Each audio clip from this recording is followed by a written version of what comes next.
Hi guys, this is the Biomed guy. So this is now day 5 of this installation of the CT scanner inside the truck. Today they have finalized the auto leveling. As you can see, the truck's nice and up in the air. You can see there doing its thing, and if you compare it with the Spirit level, you will see it is awesome. And that's the inside of this unit.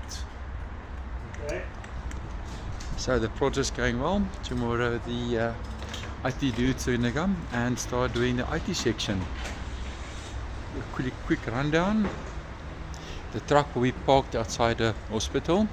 Patient will be loaded onto the rear, elevated, and just taken here past the side here in to the clinic. And that's how we're proceeding. This box allows the vehicle to extend slightly to the side when it's parked, to allow you to walk past to get to the head of the patient. When the machine is being moved, it will just be pushed in and be flush with the body again.